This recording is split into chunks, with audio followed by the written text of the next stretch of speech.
Alhamdulillahi Rabbil Alamin wal aqibatu lil muttaqin wala udwana illa 'alal zalimin. Asyhadu an la ilaha illallah wa asyhadu anna Muhammadan 'abduhu wa rasuluh. Allahumma shalli 'ala Muhammad wa 'ala alihi wa ashabihi ajma'in wa ba'd. Ma'asyiral muslimin, sidang jamaah dimanapun Anda berada, puji dan syukur kehadirat Allah Azza wa Jalla yang masih memberikan kita kesehatan, masih memberikan kita kekuatan, masih memberikan kita kemudahan dalam segala hal. Untuk itu semua bersyukur pada Allah Azza wa Jalla. Kita panjatkan puja dan puji, kita ucapkan Alhamdulillah, kita lantunkan kalimat-kalimat thayyibah.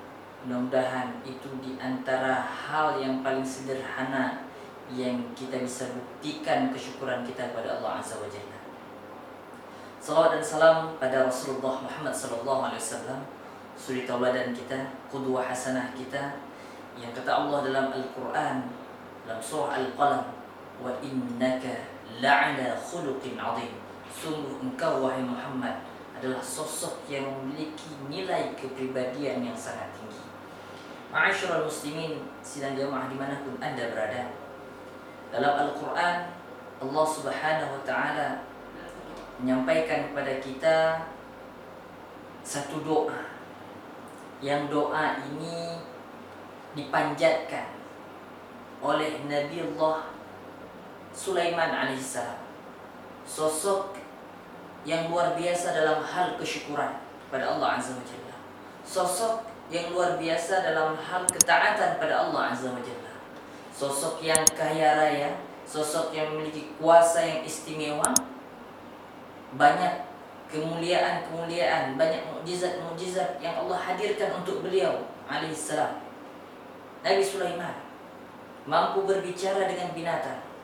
Nabi Allah Sulaiman, sosok yang mampu memerintahkan jin dan manusia. Nabi Allah Sulaiman, sosok yang mampu dan diberikan kemudahan oleh Allah bisa menaiki awan kemanapun beliau ingin pergi. Maka ma'asyiral muslimin rahimakumullah, lihat bagaimana Nabi Allah Sulaiman alaihissalam dalam surah An-Naml ayat ke-19. Setelah pada ayat ke-18 Allah menyampaikan kepada kita kondisi pasukan Nabi Allah Sulaiman ketika melakukan sebuah ekspansi. Nabi Allah Sulaiman memerintahkan untuk mereka berhenti karena Nabi Allah Sulaiman mendengar apa yang disampaikan oleh Ratu Semut. Ya ayyuhan naml udkhulu masakinakum, wahai semut-semut sekalian, wahai pasukanku, masuklah ke dalam lubang-lubang ke tempat-tempatmu kembali. Jangan sampai nanti kalian terinjak oleh pasukannya Nabi Sulaiman.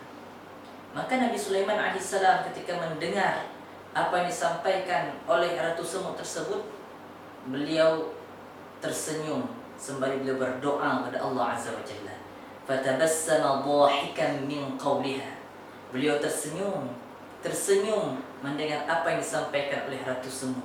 Kemudian beliau memanjatkan doa pada Allah Azza wa Jalla.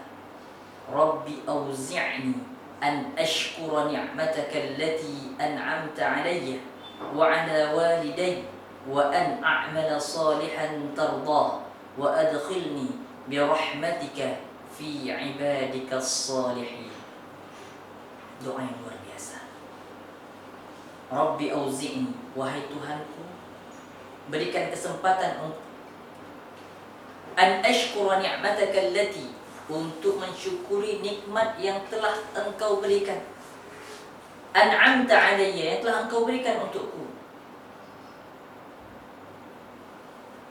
wa 'ala walidayya, dan juga kepada kedua orang tuaku, wa an a'mala salihan tardah, dan mudah-mudahan Engkau berikan kesempatan untuk beramal yang amal itu Engkau ridai, wa adkhilni bi rahmatika fi ibadika salihin, dan masukkan aku dalam golongan dengan rahmat-Mu hai Allah Azza wa Jalla, dalam golongan orang-orang yang saleh.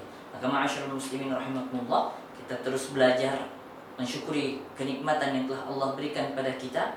Dengan salah satunya adalah kita mempraktekkan doa yang diajarkan kepada kita oleh Nabi Allah Sulaiman alaihissalam.